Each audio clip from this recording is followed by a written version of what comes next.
hayatud dunya illa la'ibu wa lahu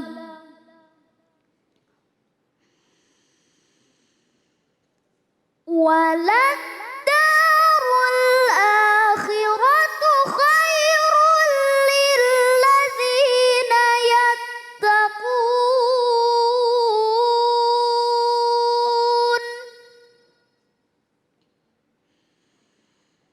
afala ta'qilun.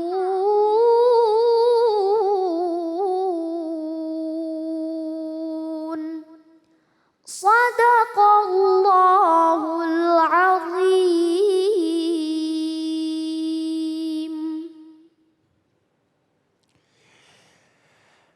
Maha benar Allah dengan segala firman-Nya. Masya Allah, terima kasih Rifa ya.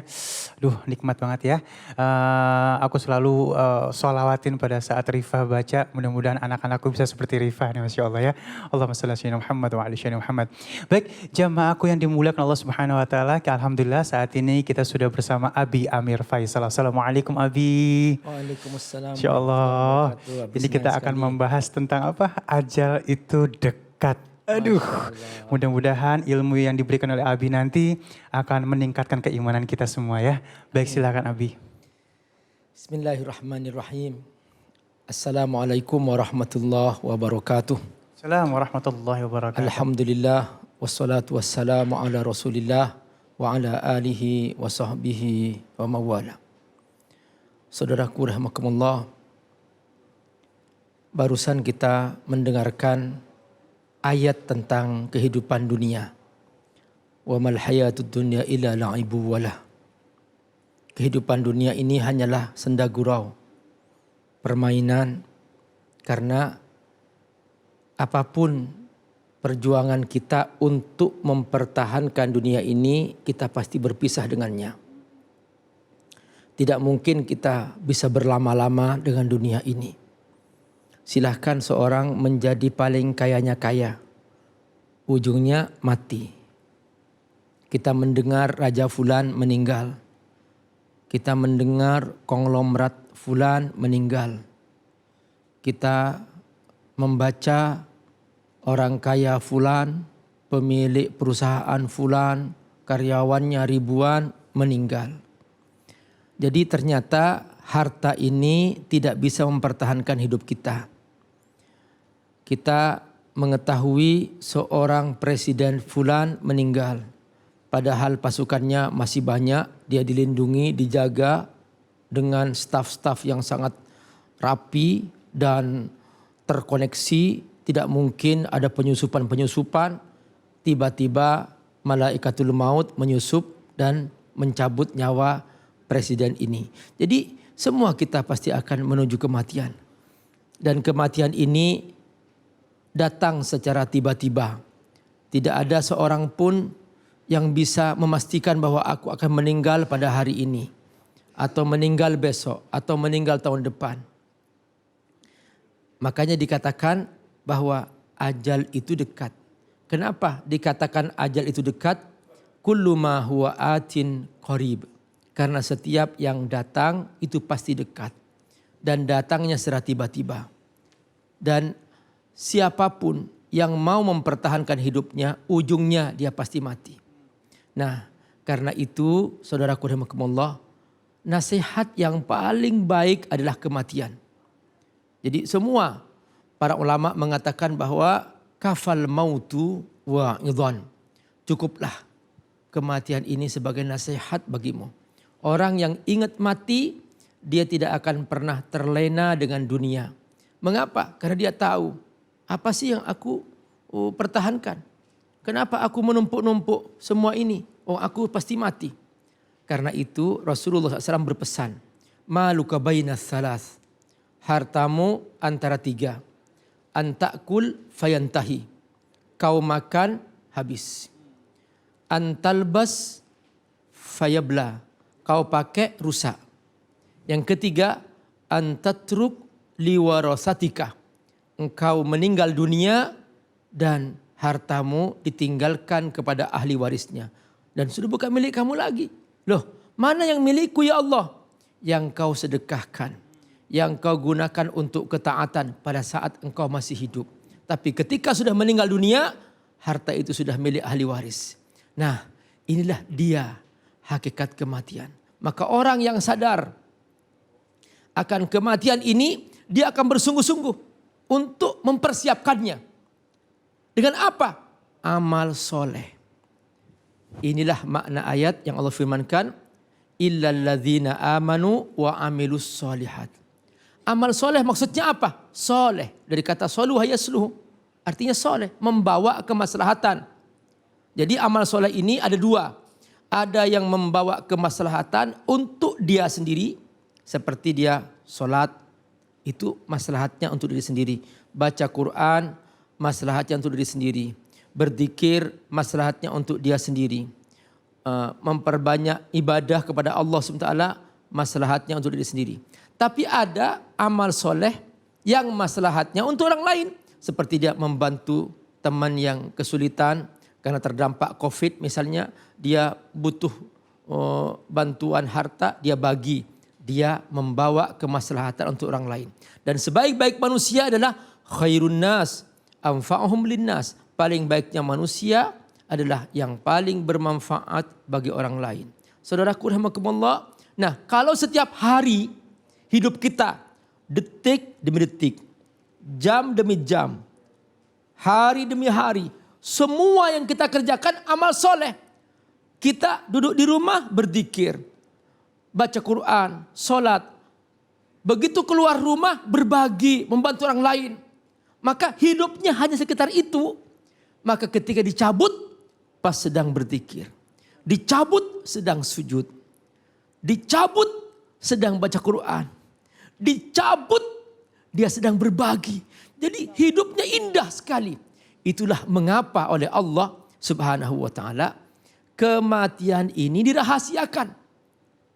Supaya kita setiap saat beramal soleh. Sehingga pas dicabut kita dalam keadaan beramal soleh. Betapa sedihnya saudaraku rahimakumullah. Ketika seorang itu lalai. Dicabut sedang mabok. Dicabut sedang berzina. Dicabut sedang maksiat. Ya Allah, inilah manusia yang su'ul khotimah. Dan manusia seperti ini ya sudah siap-siap untuk kembali ke tempat yang paling buruk. Tsumma radadnahu asfala safilin. Saudaraku rahimakumullah, siapkan kematian. Apa kata Rasulullah sallallahu alaihi wasallam? Al-kayyis man dana nafsahu wa amila lima ba'dal maut. Orang cerdas itulah orang yang menundukkan nafsunya. Ini nafsu nih saudaraku. Ini nafsu. Nafsu ini tergantung kita. Kenapa Allah beri kita nafsu? Supaya ada kehangatan. Kalau suami istri tidak ada nafsu, nggak ada kehangatan. Nah, makanya dulu di zaman Nabi ada seorang perempuan datang ke Rasulullah SAW. Wahai Rasul, iya, ini suamiku nggak punya nafsu. Maksudnya apa? Dia nggak ada kehangatan bersamaku, nggak pernah aku disentuh. Kata perempuan ini, kata Nabi, ya sudah kamu minta cerai. Maka akhirnya kemudian terjadi perceraian. Perhatikan bahwa dalam hidup rumah tangga harus ada kehangatan. Nah, di antara yang membuat kehangatan adalah nafsu. Tapi nafsu ini bukan diumbar sebebas-bebasnya, harus dikendalikan sehingga dia terarah. Sebab tanpa nafsu tidak ada kehangatan, tidak ada perjuangan. Nah, nafsu makan, ya, tapi jangan makan yang haram. Nafsu hubungan laki perempuan, ya, tapi harus kepada yang halal, kepada istri. Nah, itulah namanya mengarahkan nafsu. Apa kata Nabi? Al-kayyis. Orang cerdas adalah man dana nafsahu, yang menundukkan nafsunya, membimbing nafsunya supaya semua itu menjadi amal soleh. Wa amila lima ba'dal maut, dan dia mempersiapkan kematian. Nah, begitulah saudarakumullah tentang hakikat kematian. Semua orang pasti mati, kullu nafsin dha'iqatul maut. Orang pasti mati, tidak ada yang bisa menghindar kematian. Namun sebaik-baik kematian adalah ketika dia persiapkan kematian itu dengan amal soleh. Karenanya dalam surah Al-Asr Allah Subhanahu wa taala berfirman, Bismillahirrahmanirrahim. Wal 'ashr innal insana lafi khusr illal ladzina amanu wa 'amilus solihat wa tawasaw bil haqq wa tawasaw bis sabr. Jadi ada 4 di sini. Kata Allah apa? Semua manusia sepanjang sejarah manusia mereka mengalami kerugian pada saat kematiannya. Mereka celaka dengan mengalami kematian celaka. Kenapa? Karena mereka dalam hidupnya tidak berbekal 4 hal. Maka 4 hal inilah yang akan mengantarkan kita kepada kematian yang indah. Yaitu apa? Amanu. Berbekallah iman. Kalau diumpamakan nih, Bang, ini diumpamakan gini. Iman ini seperti pulsa. Ya, jadi dia membuat koneksi kepada Allah. Iya. Nah, kalau HP koneksi ke operator. Operator kita kan Allah. Ya sudah, kita jaga nih dengan iman. Jangan sampai putus. Nah, inilah yang menghubungkan. Jadi wireless dia. Dia nggak nampak. Dia menghubungkan kepada Allah. Maka ini iman. Maka hidup tanpa iman, dia seperti HP tanpa koneksi. Sudah nggak ada manfaatnya. Nah, yang kedua, amal soleh. Nah, amal soleh ini pulsanya. Ya, jadi kalau iman itu koneksinya, terdaftar dia di operator. Nah, kalau amal soleh pulsanya. Sholat pulsa, zikir pulsa, baca Quran pulsa. Maka semakin banyak amal solehnya, semakin besar kuota imannya. Semakin besar kuota imannya, semakin lancar amal soleh. Nah, tapi sama kalau HP semakin besar kuotanya, semakin lancar download. Nah, kalau lancar download senyum. Nah, tapi kalau downloadnya berebet, cemberut, marah-marah. Nah, gitu. Nah, supaya amal soleh konsisten, lakukan 2 hal kata Allah. Saling menasihati dalam kebenaran, wa tawasaw bil haqq. Dan yang kedua, saling menasihati dalam kesabaran, wa tawasaw bis sabr. Nah, ada 2 di sini istilahnya. Al-haq ini kebenaran, ilmu. Makanya jangan lupa Bapak Ibu hadir ke majlis taklim. Karena dengan ilmu kita tahu mana hak mana batil. Nah, ini namanya wa tawasaw bil haqq. Nah, yang kedua, begitu kita sudah tahu kebenaran, kita mentaati kebenaran itu, maka wa tawasaw bis sabr. Sabar. Sabar apa? Sabar dalam ketaatan. Sabar menjauhi maksiat. Ada 3 nih sabar. Sabar dalam ketaatan, sabar menjauhi maksiat, dan sabar menjalani ujian. Seperti COVID sekarang ini COVID-19 pandemi, ini adalah ujian kita. Sabar. Sabar, mungkin ada yang kehilangan pekerjaan. Sabar, jangan sampai mengambil yang haram. Jangan-jangan nanti itu adalah merupakan solusi dari Allah. Dengan kesabaran kita, Allah buka pintu supaya dia bisa mendapatkan yang lebih baik misalnya gitu kan. Sabar ketika dipecat misalnya perusahaan. Jangan khawatir. Allah tidak pernah kehilangan cara untuk memberikan kepada kita jalan keluar. Supaya kita menjadi hidup kita berkah. Makanya sabar, jangan sampai mengambil yang haram. Jangan sampai jatuh dalam dosa. Dan jangan sampai mengambil cara korupsi, berbohong, menipu. Nah, dengan cara seperti ini hidup kita akan menjadi indah. Hidup kita akan menjadi husnul khatimah. Akhirnya baik. Makanya doa yang paling baik supaya kita pas mau meninggal dunia, kita sudah baik. Allahumma rzuqni husnal khatimah. Ya, ucapkan sama-sama. Allahumma rzuqni husnal khatimah. Ya Allah, beri aku ya Allah husnul khatimah. Amin ya Semoga Allah. berkahi. Aduh, Masya Allah ya. Yang namanya kematian itu memang hak adanya ya. Jadi kita harus persiapkan benar-benar. Jangan terlena sama yang namanya dunia ya Abi ya. Iya. Baik, jamaahku yang Tapi dimuliakan- boleh kaya Bang. Baik, boleh. Jangan kemudian terlena dunia, nanti nggak mau dunia. Enggak. Kalau dapat harta ambil, tapi gunakan untuk kebaikan. Untuk kebaikan ya. Baik, alhamdulillahirrahmanirrahim. Saat ini sudah pasti ada pertanyaan dari jamaah kita nih. Boleh silakan yuk.